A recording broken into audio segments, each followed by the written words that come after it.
In this tutorial, we will show you how to create geometrically correct, or involute, gear wheels, in Blender, that can be used in animation and 3D printing.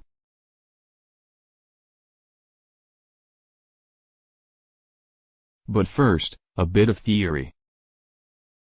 A standard gear can be fully described with as few as 2 parameters, the number of teeth, usually denoted with the letter Z, and reference diameter, also known as pitch diameter, denoted with the letter D. The reference circle is the conceptual representation of a gear. 2 mating gears are represented by 2 touching reference circles shown here in black dashed lines. An important gear measurement, called pitch, is the circular distance between 2 adjacent teeth as measured along the reference circle. Pitch is simply the circumference of the reference circle divided by the number of teeth. A more common gear measurement is called module, which is pitch divided by pi, or, in other words, the reference diameter divided by the number of teeth. Module is more convenient than pitch, because it is usually a rational number. For a system of 2 mating gears to function, their modules must be equal to each other.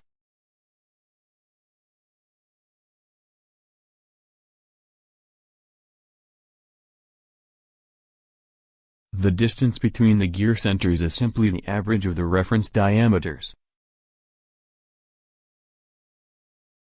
Most real-life gears use teeth that are curved in a certain way. The sides of each tooth are segments of the so-called involute curve. The involute curve is fully defined with a single parameter, the diameter of the base circle from which it emanates. The involute curve is defined parametrically with a pair of simple mathematical equations. The remarkable feature of an involute curve-based gear system is that it keeps the direction of pressure between mating teeth constant. This helps reduce vibration and noise in real-life gear systems. The angle between the pressure vector and a normal to the line connecting the gear centers is called pressure angle. The pressure angle is usually 20 degrees.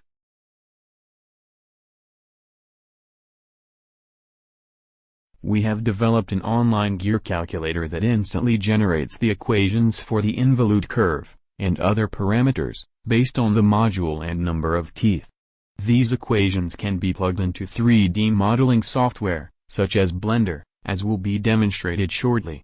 This online calculator can be found at www.acquaint.com/gear.html. Let's outline the steps necessary to model a gear. Choose a module and number of teeth. Using the online gear calculator, obtain the involute curve parameters and the angular tooth thickness. Using Blender's y2mate surface add-on, create the curve. Duplicate the curve and create a mirror reflection relative to the x-axis. Rotate the bottom part relative to the center of the gear by the tooth thickness angle, obtained from the calculator. Connect the far ends of the 2 curves to form the tip of the tooth. Duplicate the tooth and rotate it relative to the center of the gear by the angle, calculated as 360 divided by the number of teeth. Bridge the 2 teeth with the semicircular arc. Duplicate the 2 teeth as many times as necessary until the entire gear outline is produced.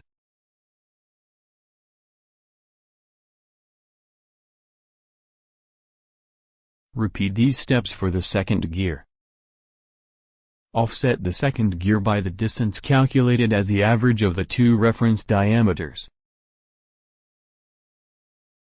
Let's start modeling. We will model 2 mating gears with 18 and 24 teeth. Both will have 1 mm modules. Let's model the 18-tooth gear first. In the gear calculator, enter 1 for module and 18 for the number of teeth and click Calculate. We will use the generated equations momentarily. To draw an involute curve in Blender, we are going to use the y2mate surface mesh. By default, this object is not enabled. To enable it, go to User Preferences, and in the Add-ons tab, check the box, Add Mesh, Extra Objects. Delete the default cube by pressing X. In the bottom menu of the 3D view, select 3D cursor as the pivot point. On the numeric keypad, press 7 to switch to the top view, and 5 to switch to the orthographic mode. Add an y2mate surface object by pressing Shift-A. And selecting Mesh, Math Function, y2mate Surface. The default equations need to be replaced with the equations generated by the online gear calculator. The x and y equations should simply be copied and pasted. Enter 0 for the z equation. The u-min value should remain 0, while the u-max value should be copied from the calculator as it controls the length of the involute curve and therefore very important. The u-step value can be set to 10. The u-wrap checkbox must be unchecked. Since we are creating a two-dimensional curve, the v parameter is not used. Enter zeros for v-min and v-max, and 1 for v-step. Our curve should now appear in the 3D view. Press Tab to switch to the edit mode and click on the Remove Doubles button in the Mesh Tools menu. We will be using this button often. To create a mirror image of this curve reflected in the x-axis, press Shift-D to duplicate, then S to scale, then Y, then -1. Then press Enter. This segment now needs to be rotated around the z-axis by the tooth thickness angle. According to the gear calculator, this angle is 11.7079. Press R for rotate, then Z, then 11.7079, then press Enter. Select the two far end vertices of the two curves and press F to create the tooth tip. Then press A twice to select everything. We need to create a second tooth, which is a copy of the first tooth rotated around the z-axis by 20 degrees, which is 360 divided by 18, the total number of teeth. Press Shift-D to duplicate, R to rotate, then Z, then 20. Then press Enter. Now, we need to bridge the two teeth with a semicircle. We will be using the spin tool for that. Select these two vertices, then press Shift-S, and select cursor to selected. Deselect one of the vertices. Click on the spin button in the Mesh Tools menu. Enter 16 in the steps box and -180 in the angle box. Now press A to select everything and click on the Remove Doubles button. Press Shift-C to return the 3D cursor back to the origin. The next step is not always required and can be skipped. The semicircular line connecting two adjacent teeth is sometimes not deep enough and may interfere with the teeth of the other gear. To elongate it, rotate the geometry so that it straddles the x-axis by pressing R. Switch to proportional editing by pressing O. Then select the center vertex and drag it slightly to the left by pressing G and X. Use the mouse wheel to adjust the size of the affected area to make sure that only the vertices on the semicircle are affected but not the vertices forming the teeth themselves. Then press O. To exit proportional editing. Let's duplicate the two teeth until the entire gear outline is complete. Press A to select everything, Shift-D to duplicate, then R to rotate, then Z, then 20, then Enter. Press it twice to select everything, then Shift-D, then R, then Z, then 40, then Enter. Repeat this as many times as necessary.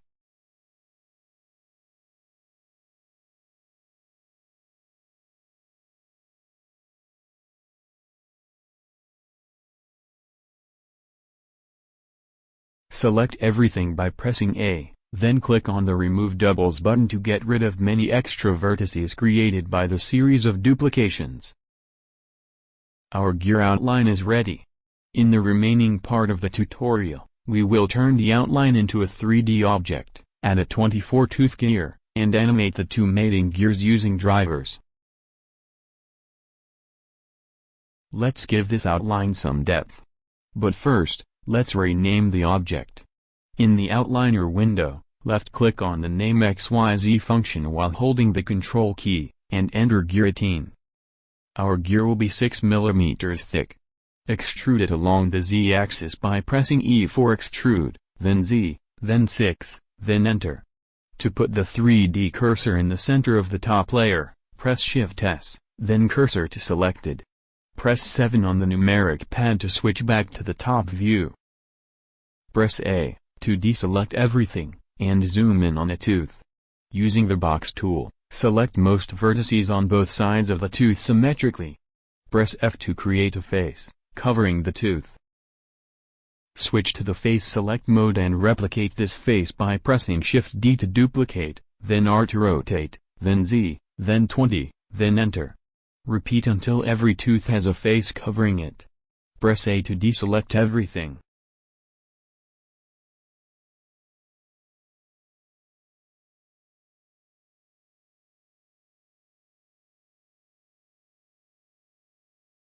These faces have to be created at the bottom side of the gear as well. Select one of the faces. To select all of them, press Shift-G, then select area from the pop-up menu. Press Shift-D to duplicate, then Z, then -6, then enter. Press A twice to select everything, then click on the Remove Doubles button. Switch back to the vertex select mode. Press A to deselect everything. Then select the newly created inner rim by right-clicking on any of its edges while holding down the Alt key. In the information window at the top of the screen, note the number of vertices selected. Then create a circle with a radius of 4 and the same number of vertices. While holding down the Shift and Alt keys, select the inner rim. Then press W and select Bridge Edge Loop. Extrude the circle along the Z-axis downwards by 6 mm and bridge it with the bottom inner rim.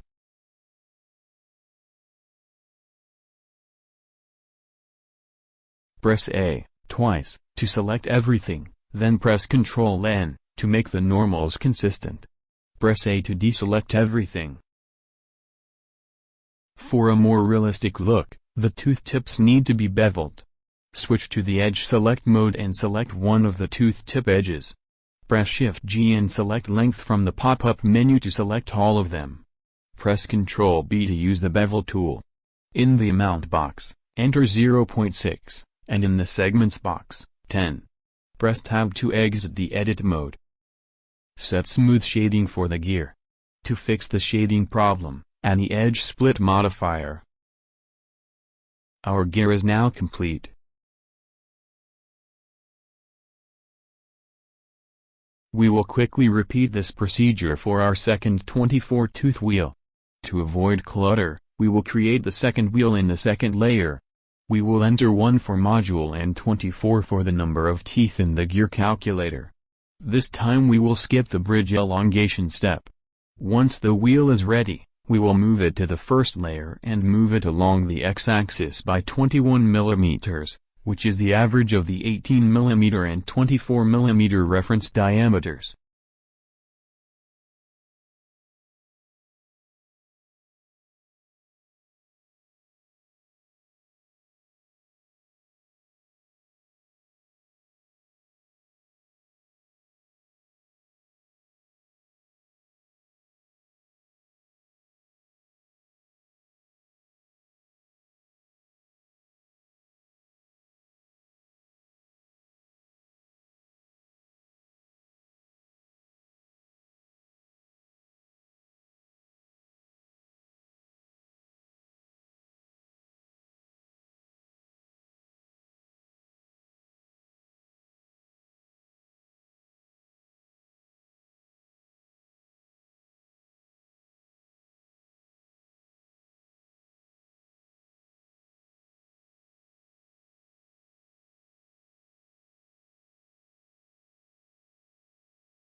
In the final part of the tutorial, we will show you how to animate the two gears, using drivers.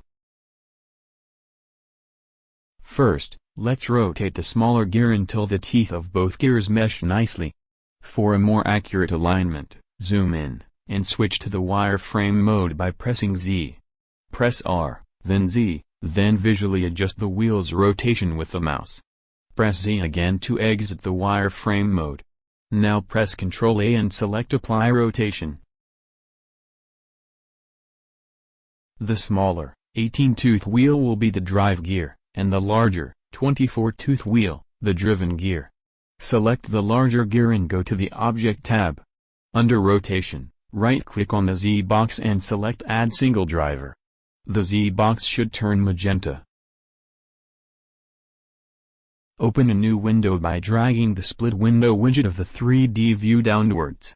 Change the window type of the new window to Graph Editor. Change editing context to drivers. In the left side area, click on Z Euler Rotation. Press N to view the Properties region. Scroll down to the Drivers section. If you see the red X icon and the message, Error, Python Auto Execution Disabled, go to User Preferences, select the File tab and check the box, Auto Run Python Scripts. In the Object Bone box, select Gear 18, and in the Type drop-down box, Z Rotation. Scroll up a little. In the Expression box located right under the drop-down box that says Scripted Expression, enter the mathematical expression describing the rotation angle of the larger gear relative to the rotation angle of the smaller gear. In our case, it is -var, times 18, divided by 24. The var variable contains the driver value, which in our case is the rotation angle of the drive gear. The negative sign signifies that the second gear is rotated in the opposite direction of the first gear. The 18 divided by 24 factor, or 0.75, is the gear ratio calculated by dividing the number of teeth of the drive gear by the number of teeth of the driven gear. Now, let's test our gear system. Select the drive gear, press R for rotate, then Z, then move the mouse back and forth to make sure the driven gear is rotated correctly relative to the drive gear. Then press Escape. We can now keyframe the rotation of the drive gear to animate our system. In the Timeline window, make sure the current frame is 1. In the Object tab, hover the mouse over the rotation box for the drive gear and press I. The box should turn yellow. Switch to frame 250 by pressing the Fast Forward button. In the rotation box, enter a large number for the Z rotation, such as 500. Then press I, while hovering the mouse over the box. Our animation is now ready to be played. And that concludes this tutorial.